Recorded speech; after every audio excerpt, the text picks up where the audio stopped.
Hey everyone, welcome back to Chat B2B, the podcast that gives you a front row seat to AI in B2B marketing. I'm your host, Andrew Rao, co-CEO of Intercept, and on this show, we sit down with enterprise marketers who are building and scaling really interesting use cases. Today, I'm joined by Merrilees Emlay, who's the head of global creative services at HP, and she's responsible for content and creative behind HP's product launches around the world. We get into why AI is good at producing the average. How do we break out of that? How do we empower creative teams to stand out? And what are some of the hard lines that HP is drawing between what AI produces and what humans produce? We also get into what does the future of creative teams look like? Lots of great stuff ahead. If you like what you hear, don't forget to follow or subscribe wherever you get your podcasts. This is Chat B2B. Let's get into it.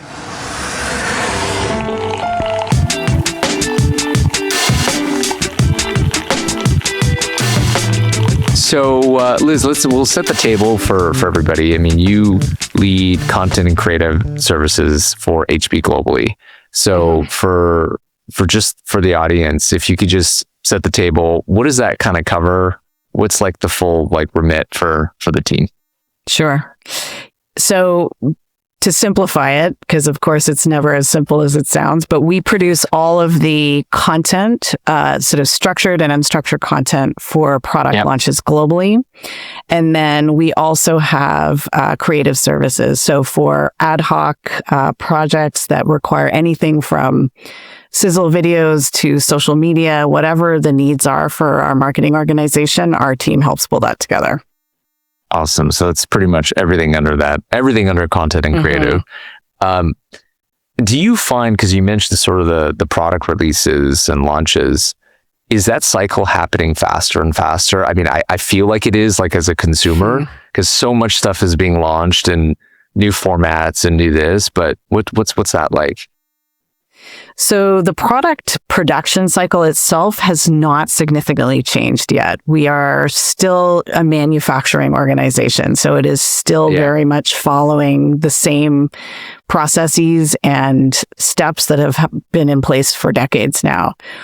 What has changed, though, is the expectations around being able to be flexible on that. So the reality in our economy today, with the supply shortages that we have, for memory especially, folks are needing to be much more nimble, and we're finding that rather than just necessarily saying, okay, we're making product number one and then we're going to sell product number one.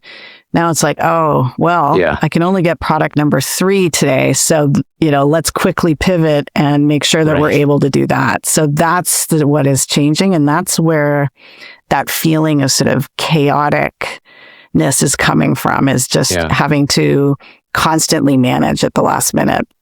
Yeah, I've been hearing a lot about that on just the shortages all up. Is that something you think in the next year or so will get cleared up? Or is that just kind of a new norm of, we just don't know, you just got to be agile? From what I'm hearing, this is now the new norm. Data center construction is not going away. It's probably only going to get more and more important for all countries as they kind of push towards where they think they need to go. So I wish I could say it would stabilize, because it would make my life a lot easier, but I don't think so.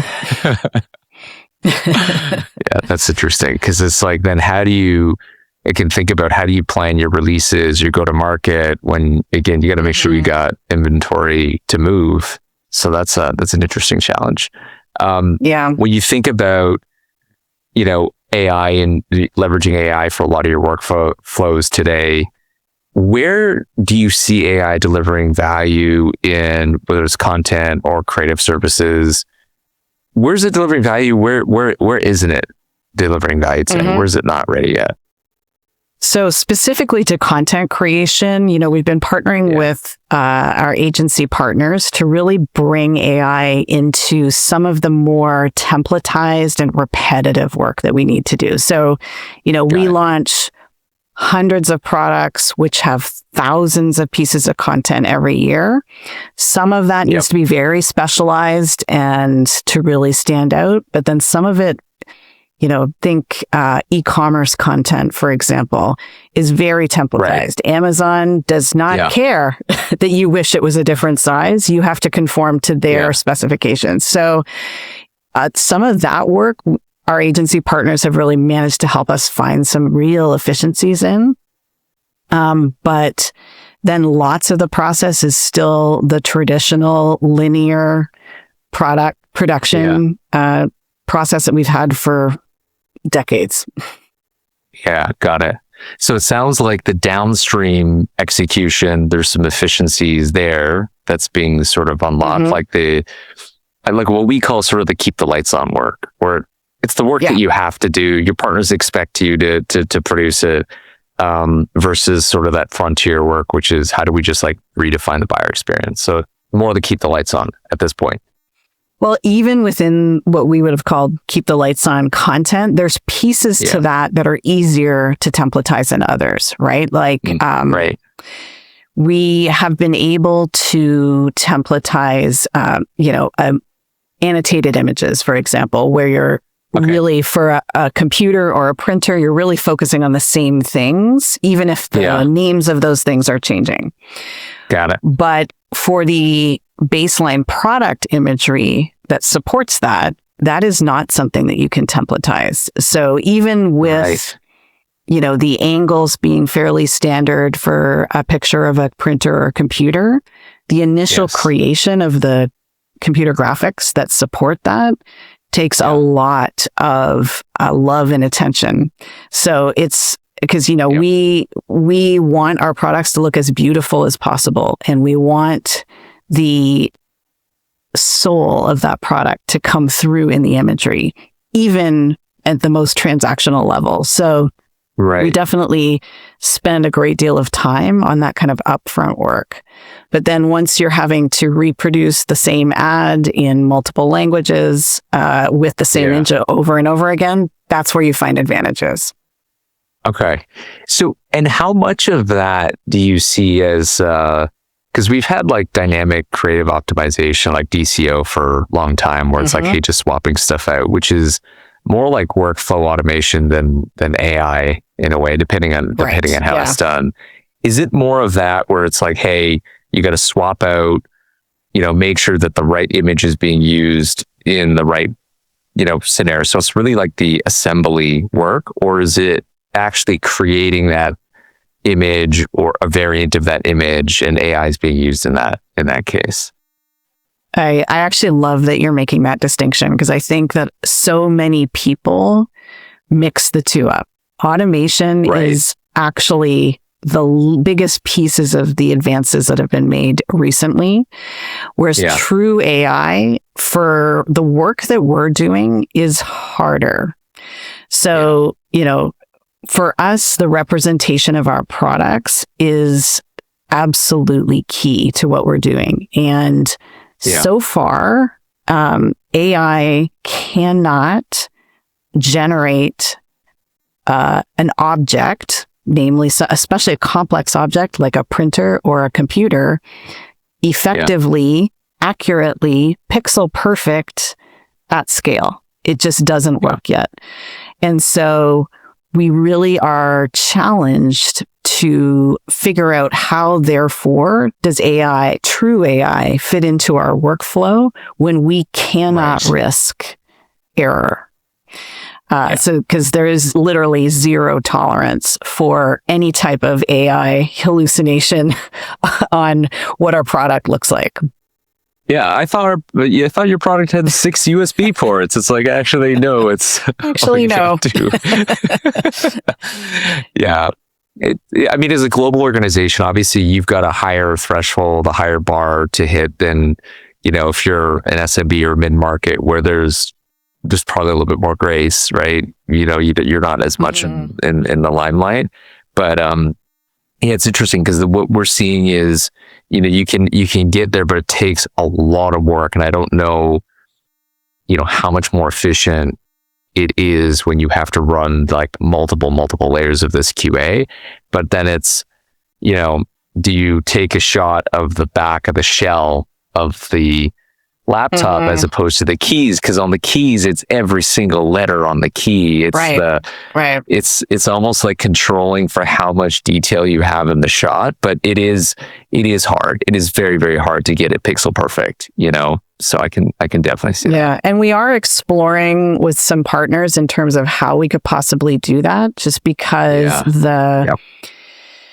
the number of SKUs that we are trying to sell globally just continues to increase in volume. And it's because, we're really trying to manage for the realities of the business that we're in today, where you just have to work with the components you have rather than what the ideal configuration of the machine should be.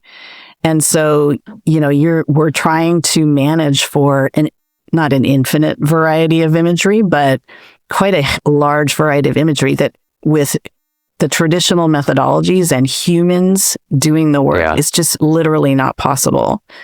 Yeah, agreed. I mean, when you have like 100,000 SKUs, it is a lot to manage, right? And then you got to be able, So when you think about, there's efficiency in terms of, it sounds like more the file assembly, the variants that each maybe the retail partners expect.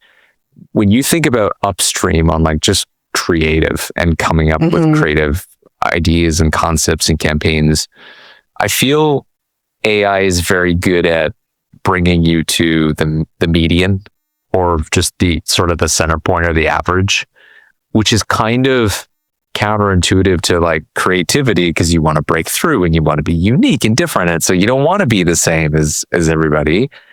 How do you think about creativity in that way? Like, you've got AI that brings you towards the average. How do creative teams stay creative when they're leveraging these tools? Well, so I think actually what you said at the very end there is the most important part of what you just said, is leveraging tools. Right? Yeah. So in the same way that, some of us might be old enough to remember the transition from pencil and paper to computer graphic software, right? So in the same way that there was new tools available to express creativity, that I think is the world that we need to move towards. Folks who are able and comfortable and interested in understanding how these new tools work and how they can make them work to their advantage, those are the folks who will thrive. And I don't honestly see it as a removal of creativity. I just see it as, just another shift in the way that creativity needs to work. I love the questions around what is going to be the role in the future for creatives, because to me, that shows a distinct lack of understanding of what it means to be creative. The advantages that we're going to see in the future for our businesses are going to come from people who have critical thinking skills, who can look beyond what's in front of them, look beyond what other people have done already, which is exactly what AI is synthesizing for us, right? It's taking everything and just dumping it in a bucket.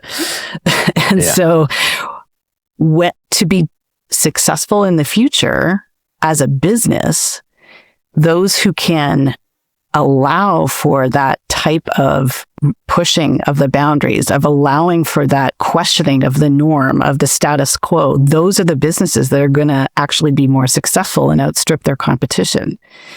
If you are looking to just use AI to crank out stuff, notice how I used the correct that is going to limit you. And because people aren't stupid. They may not understand what good design looks like. They may not understand why one piece of creative moves them and the other one does not. Yeah. But average never gets you very far. Yeah. And so, I suppose it probably makes a difference. If you're selling a pad of paper, which has no emotional value and it's just a transaction, fine, whatever, doesn't matter. But, we are trying to sell you something that's worth $2,000. And so why would I want to be blended in with all of my competition? What my hope is that we can use AI as a tool to help us reach the largest number of customers possible, but at the same time, have a creative team that is inputting into that and making sure that what we're producing can stand out, at least for some of what we're doing.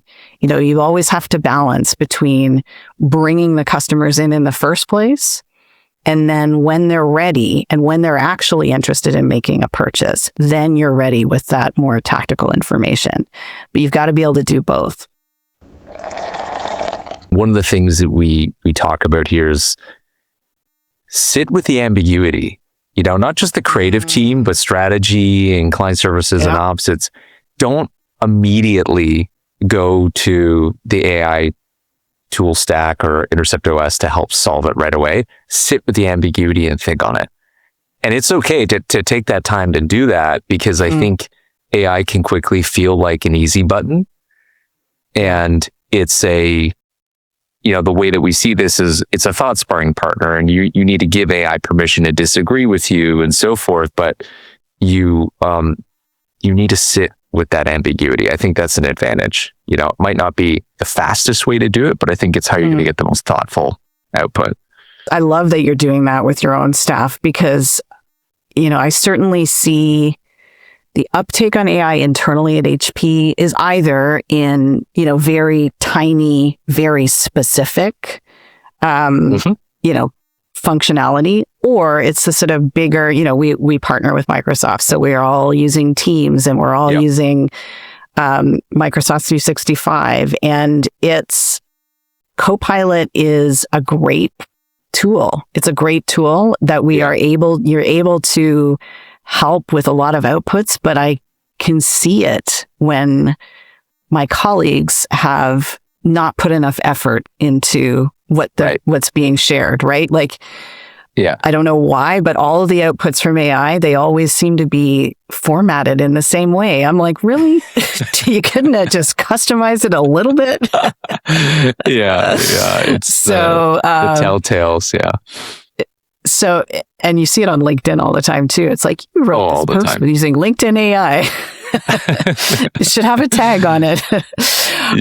So and people are defaulting to lazy, and it's interesting to see. So I love the push on your own employees to do that, and maybe sometimes it's not that important, sure, make my email better. Great. But when it comes to thought leadership, when it comes to strategy, it really, having the human brain behind it is what's going to make it stand out. Yeah. And to know when to override the decision or the recommendation. Like, I think you and I chatted about this at one point, which was the show Seinfeld, which actually failed all of the pilot assessments. So they put that in front of an audience, and the audience was like, I don't like it. I think this show's not funny. And there was an executive at NBC that said, I think that this actually is different and it's unique. And so they launch it anyway. And it starts off as like a very niche sort of following, but then obviously it accumulates bigger and bigger following, and still somewhat kind of niche, but it's one of the most successful shows. And I just thought to myself, if we applied an AI model to that, it wouldn't have recommended the show. Like you probably would have cut it, but you have to have that gut, that taste, that judgment. And that's again where the humans really got to sit and think on that to make the decision, because you can't blame Bob the agent for the wrong decision. You need to be accountable for it, right? Yeah. Well, it's also what I was saying earlier about design. Most people can't tell you why they like something or don't like something. They just know they don't like it.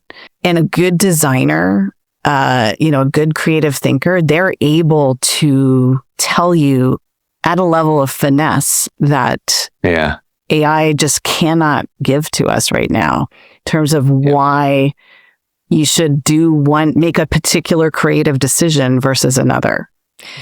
And so I think for creatives, to circle it back to that, is the strength will be in that thought process, in that pushing even if you are using agents as your tools, how are you pushing them to deliver above and beyond what they're set up to deliver?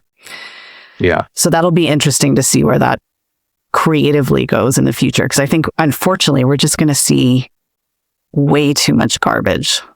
Yeah, I agree. Or more and more garbage. It's just getting louder and louder. And actually that's a good segue to really the content side, because I think we're seeing, whether it's LinkedIn or anywhere, it's like the volumes of content are going through the roof.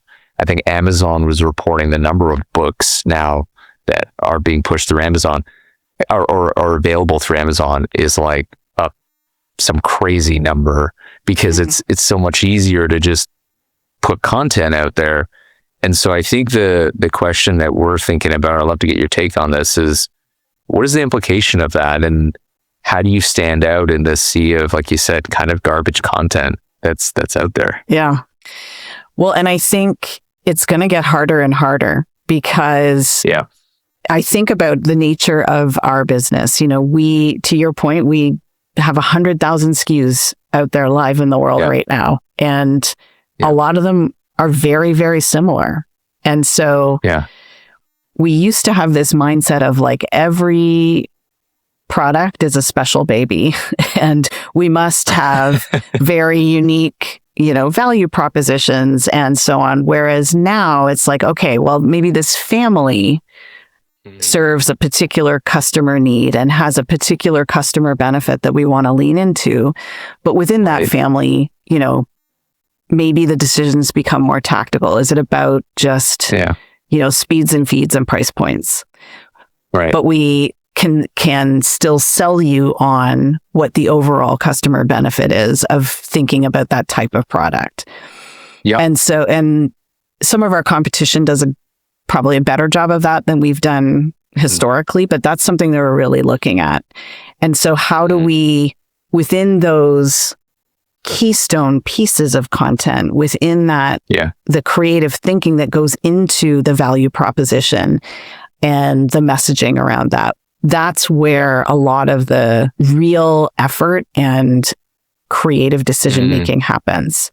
And then, when you're at the point of purchase and it really is about, how much memory do I want to pay for or need, then it can become a much more tactical decision.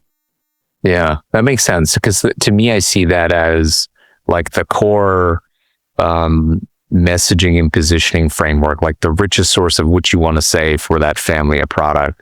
And the hero visuals, human-led, human executed, largely human executed. But then as you get downstream, it's like you can take that goodness, and there's a long tail for a lot of the content that you produce. That long tail is probably better suited for AI use cases than coming up with like the big tentpole piece, Exactly. And it's been interesting because we've certainly tested out, some copywriting AI type of applications, and it's still, to the point you were making earlier, you still need a person to sit there and evaluate and nudge, and really, how do you make it so that it is distinctive and on brand correctly and expressing the right value proposition for the product. So it's been a learning curve for our people internally to be able to do that. And then, sometimes you still, it's like, well, this is terrible and I need a real copywriter. Yeah, exactly. One of the things that we were talking about here is, again, in terms of how we stand out, is it, let's assume that the content already is high quality. We're leaning more into the context side versus the content, which is, is this the right positioning for that particular audience? And that's where we've seen some success with AI of take one main thesis or output, call it an ebook, a guide or whatever, but like a really high quality, let's call it a thought leadership piece.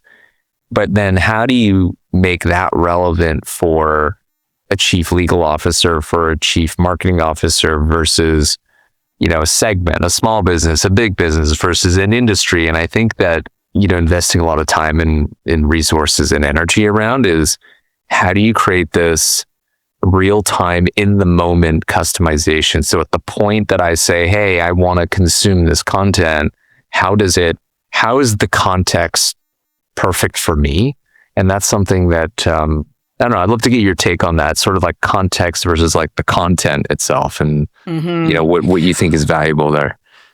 Well, HP has done a lot of work on the future of work and what that means for HP and what the role that HP plays in that space. Yep. And the interesting thing that I've seen is that in order to get to that context, in order to really be able to deliver relevancy, the amount of legwork that it takes to understand those customers is tremendous. So we have spent a great deal of time with our customers, understanding our customers, and, whether this is on the enterprise side, through, SMB customers, through individual end user purchasers who typically purchase it at retail.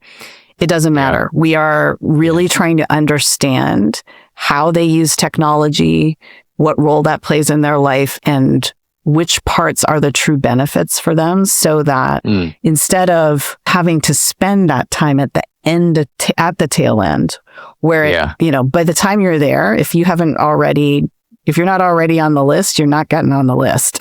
Yeah, that's true. So you really have to, it's really more about the upfront effort. And then you can build out that context. And I think where you're taking this question is like, so if I need to build a content engine that then satisfies all of those customers, I have the basis of insights to build that on. So you really have to build the foundation of the house before you can build the house. I think it's one of those parts to marketing that executives find challenging, because it's like, why does this take so long? Why is it so expensive? And yet once you get it right and you have the right connection points, you can make yourself relevant to that customer in a way that your competition isn't. So it's one of those areas that is so fun to be in as a marketer, because you delve into an understanding of your customers. But at the same time, if you try to shortcut that, if you try and average it out, use AI to try and say, hey, what would this customer do? You're cheating on your own company, and you're not going to get the right outputs that are going to help you move the needle at all. So Liz, I feel like executive teams, when they talk about AI, you see this within the headlines, and we've seen that within like memos at other enterprise tech companies.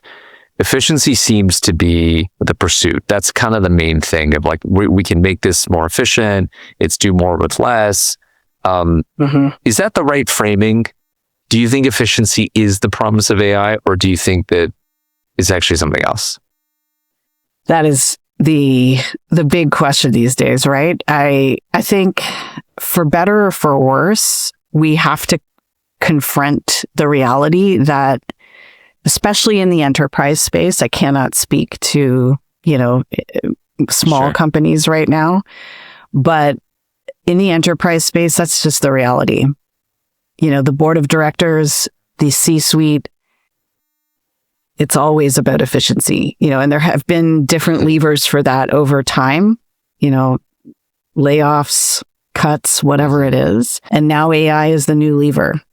And so specifically for HP and the work that I'm involved in, I really hope that the future is going to stay focused less about on, hey, we need less people and let's just get AI to do everything for us.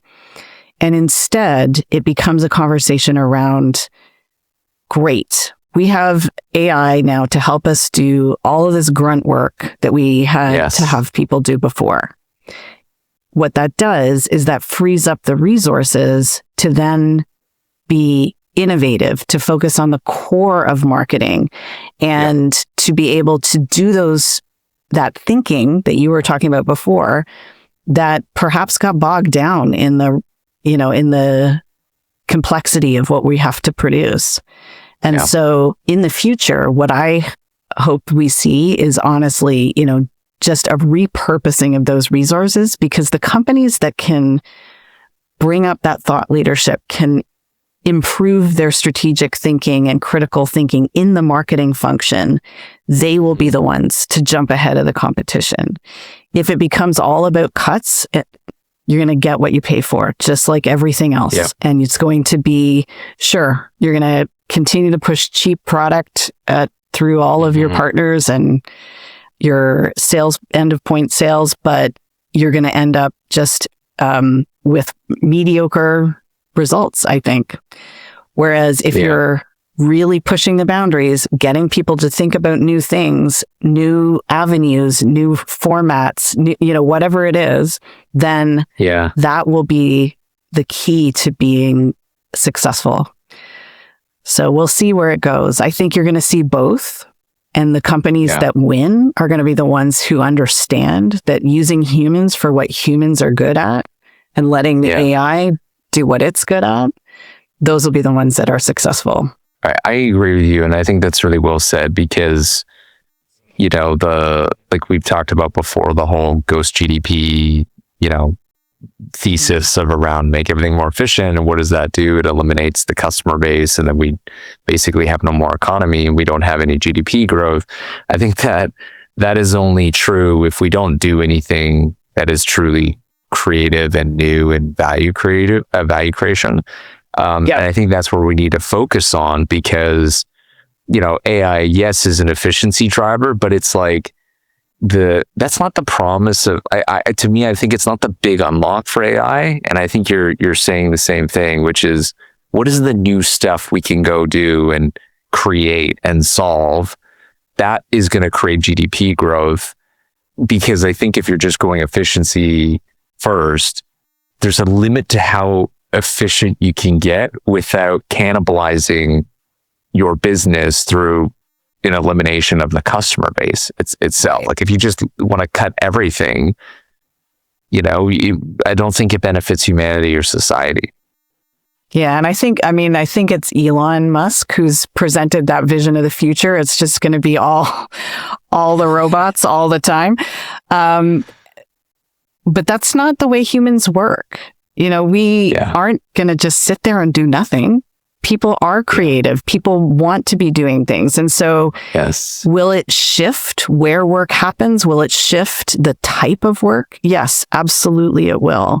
Will some people get left behind? Yes, I think that's true. But as with every change and transition.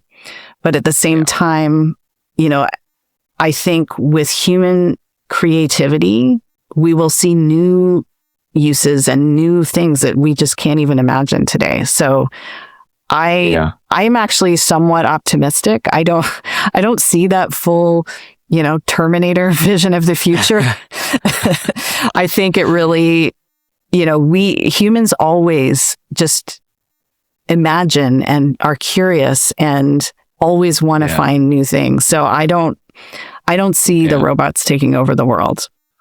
And even in Terminator, I think humanity won in that one, right? In the end, I think humans still won. Yeah, but that was a Hollywood movie.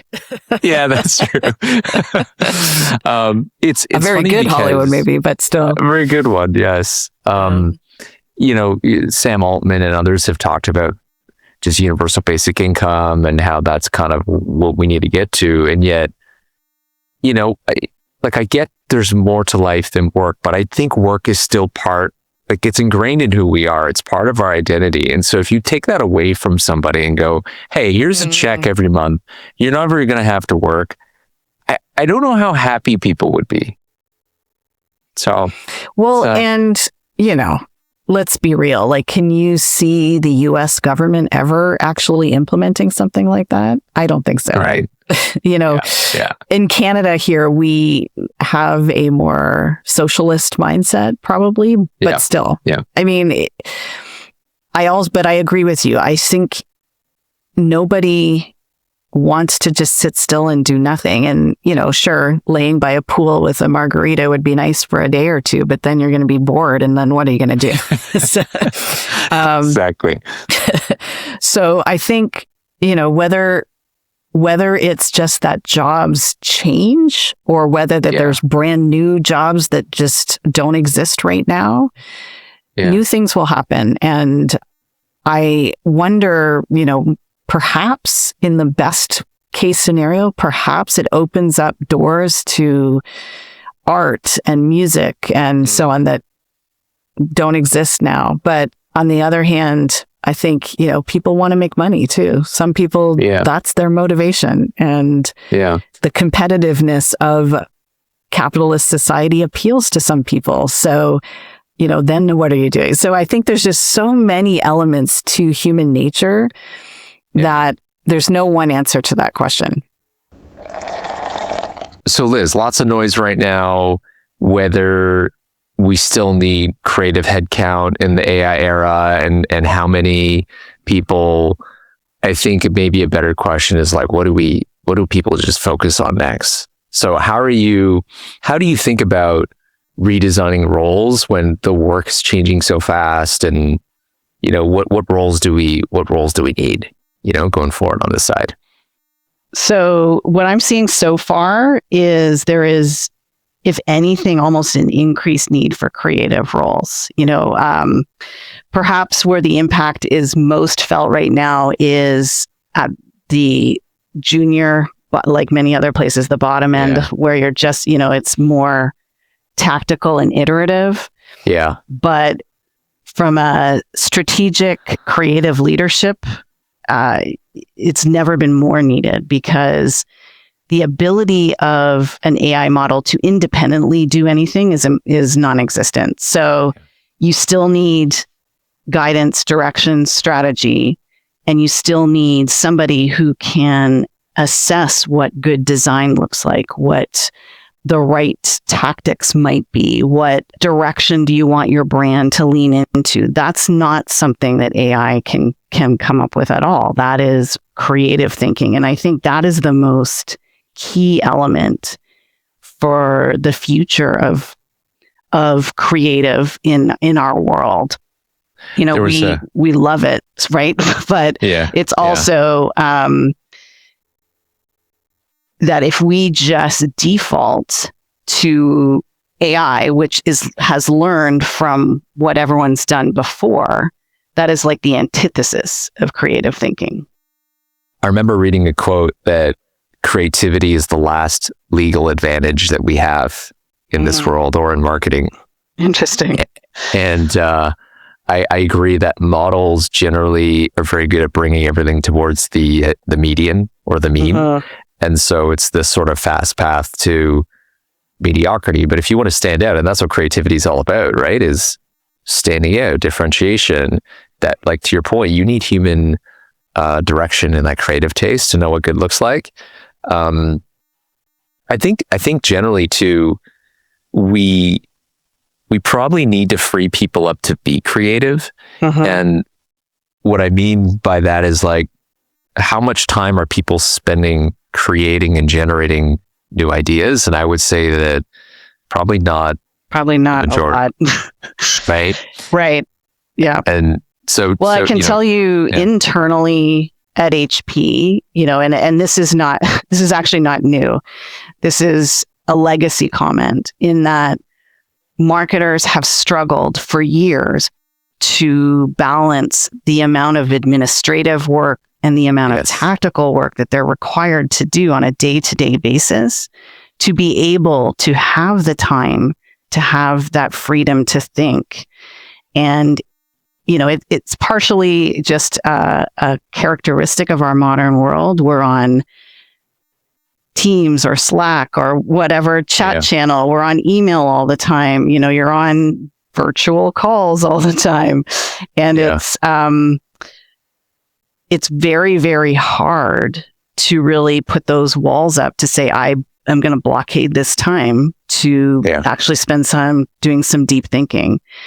And so the idea that there is this technology that could take away those repetitive tasks, the ones that aren't fun, the ones that are a time suck for people because they have to get done or stuff doesn't work, but they're not fun. Right. And they, it's what is the possibility there? And I think that's where we should be exploring, as opposed to potentially worrying so much about taking away the creative work. I think all we're doing is pivoting the creative work. Love that. And I agree. So much administrative tax for each task that we have to do that it's a burden. The way that we think about too, how we use AI in meaningful ways in marketing workflows, we use this sort of dumbbell analogy where we use AI on the left side of the dumbbell to keep the lights on work more efficient, which is the email nurtures and, the stuff that has a role, but you're not like terribly excited about it. It doesn't change the buyer experience. It's just status quo, keep the machine running. Our goal is to make that side of the dumbbell as efficient as possible using AI to be able to free up time and budget and capacity to fuel frontier work, which is the creative stuff. It's the new ideas. It's doing things that haven't been done before. And so that's how we kind of think about it is, the keep the lights on work has to happen. Make it efficient. Free up time to actually dedicate on, innovation. Yeah, exactly. Yeah. And I don't know if big companies like HP are doing that particularly efficiently today. HP's got a long way to go still, but I love that it's a conversation because for the longest time, the creative work that we do has been dramatically undervalued. And I think it's because we don't have the time to be producing that truly breakthrough thinking. Yeah. And again, any of these large global organizations, it's so hard goes back to like classic change management, right? It's so hard to do. And this is like fast, big change. Like this is the chewy stuff, right? So when you look ahead then, you think about new roles maybe within creative teams or organizations, whether new roles that have come online recently or new roles that you think might come online. What are your thoughts on that? What are some of the new roles that we maybe should expect to see? Well, I definitely think we're going to need folks who are very, very good at manipulating models, whatever the model is that you're trying to run, and I mean that actually even outside of marketing, whether you're trying to provide that support in finance or in legal or whatever it is, but that ability to get the models to do exactly what you need it to do is going to be a skill that needs to be nurtured and developed. But is it like learning to use the first typewriter? Is it like, it's going to take a while. People are going to think this is the weirdest tool ever, but eventually it will become part of the skill set that people have. And I think you'll probably see some people who really rise up, who will be better than others at getting those outcomes that are either what they personally want or what the business wants. Yeah, I'm aligned with that thinking on sort of the workflow side. I don't know what we call it, whether it's like a AI workflow engineer or AI model engineer, but like specific to marketing, because I think when agents come online in a big way, and we're already obviously seeing that, you're going to need a lot of infrastructure, agent tools, agent workflows. I was talking to this company called Modern who builds, not to get like into their product, but they basically have like a semantic tree that allows the agent, think about you give it the tool or a blueprint where it knows exactly what data fountains to drink from for specific things. And it's deterministic. It's not probabilistic. You run it 100,000 times, you're going to get it 100,000 times the exact same way. Right. And there's recipes that basically, again, that further support these deterministic workflows. I think marketers are best designed to design these workflows. Like IT and tech have no idea what that workflow looks like. Exactly. So to your point, if you're a really good marketer, I think we're going to see like this big I don't know. I think some people are just going to take off in a good way, like in terms of value creation. So I agree with you on that. I think that's a big thing. Well, and it's going to be interesting, and I'd love your perspective on this. For young people who are just starting, how do we make sure that they have the fundamentals of understanding? Sure, I have never actually loaded letters onto a letterpress, but because I know what it is, I know what leading and kerning are, and I know where they came from, and I know why it's important. And I understand from a design perspective, the amount of both science and art that go into a font. Yes. And so the understanding of what is a truly good print job look like? Yep. If you've got to make out of home or digital, transit ads, or if you are trying to think through a social media experience without having an understanding of how to build that. Yeah. How do you nurture that kind of learning? So I'd love your perspective on that, because that's something I'm struggling with. It's such a good question because, and I think about, again, I got 2 kids and going through school, and even though, for example, like with math, you've got the calculator, you have an Excel sheet that can basically compute it like this. You still have to learn math, like the fundamentals of how it works. And a lot of people say like, there's no use of learning computer science anymore because you can code. You can vibe code everything. Okay. But if you don't understand computational thinking, if you don't understand the foundations, you will never be as good in that role of working with these tools if you don't understand the fundamentals, which is why I think that you still need to teach it. So that's actually something with our intern program that we're running on the technology side. Our CTO is still adamant on, we still need to teach these fundamentals, because otherwise you get a bunch of lazy code that is not only slow and inefficient and hard to scale, but it's not secure, right? And then you got to go hard in that code. I mean, I know your son obviously is a comp sci. Yeah, that's right. so comp sci graduate, so he knows, he gets it, right? He's in the thick of it. But that's why I think you still need to teach the fundamentals. And if you take that back to the creative realm, the art of the graphic designer sitting there, nudging the lighting source to get, and this is obviously very personal, like in terms of the work that my team does. There is a lot of passion that goes into making our devices look beautiful in a digital context, right? So having, that nudging the light source, having the bounce off the composite surface just be correct so that the color comes through, or, if there's a sparkle that's within the material that you need to make appear through digital means, that it's just a level of attention to the art that a computer can't do for you. Because, is the color blue? Yes, the color's blue. But does it have the right warmth and vibrancy that you were looking for? Yep. And actually, that is when we were building our photography AI capability, where the team has spent a ton of time, particularly as lately, is with lighting sources and making sure that all the shadows make sense. Right. And that's really key, because there's nuances here that you have to get it right, and it makes a big difference. And I think lighting and shading is the difference between like good and great photography, and how do you replicate that in an agentic way? It's still not perfect. It requires still a lot of like human oversight. That's what we're learning.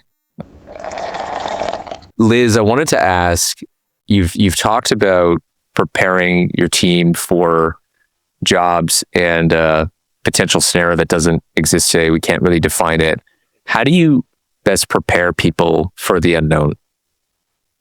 That's a great question. And I wish I had the magical answer to that, because I can't, there is a lot of fear in the system right now. Yeah. I mean, outside of AI, the economy, all of the sort of macro geopolitical, all of the things, there's a lot of fear in the system. I agree. And so you layer AI onto it and nobody really knows how to handle it. So I think right now, my approach with my people, at least, is just to communicate often, to be as transparent as I can be. Here's what I know today. Here's what I can share with you. I'm one of those people that leans into probably sharing more than I should, but I strongly believe that, people need to be informed and need to have a good understanding and to have that support. Exactly. But in terms of helping prepare people, either professionally or emotionally, like whatever the dimension that you're thinking of, there's no clear answer right now.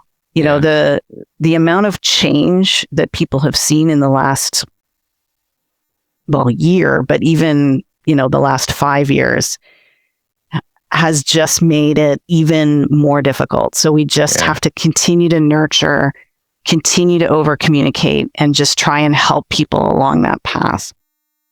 It's well said. I love that.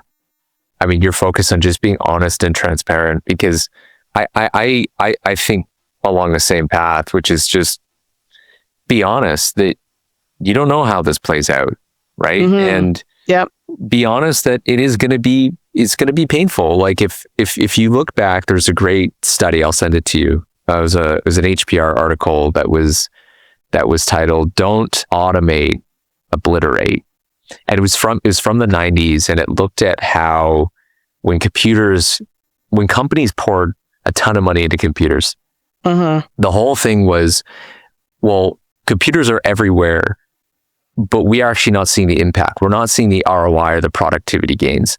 And the diagnosis after, I think it was a decade or two, was that the companies that didn't see the productivity gains were using computers as like a bolt-on to the way that they were working before, versus others that actually, as he says, obliterated workflows and rebuilt them around computers and that technology, saw tremendous gains.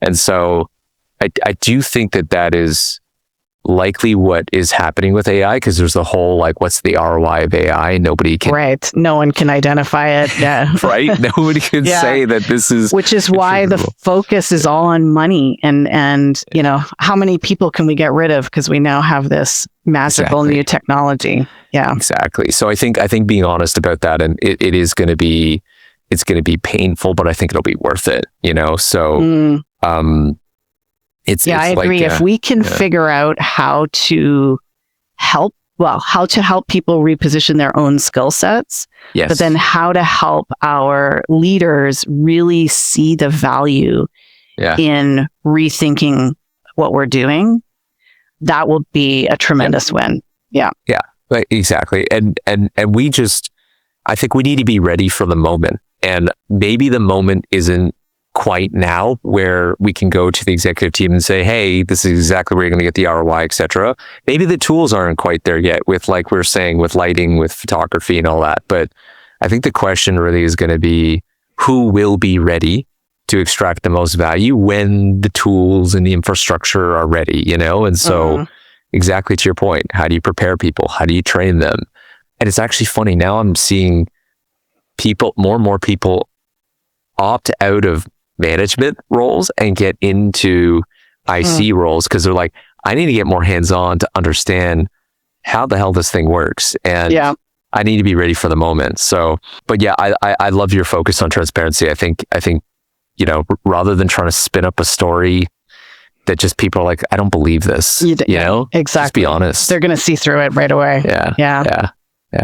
Amazing. Well, Liz, I know you're a busy person, so thank you for joining us, and really great discussion, really great insight. So thank you. Yeah, it's been a lot of fun. I appreciate it.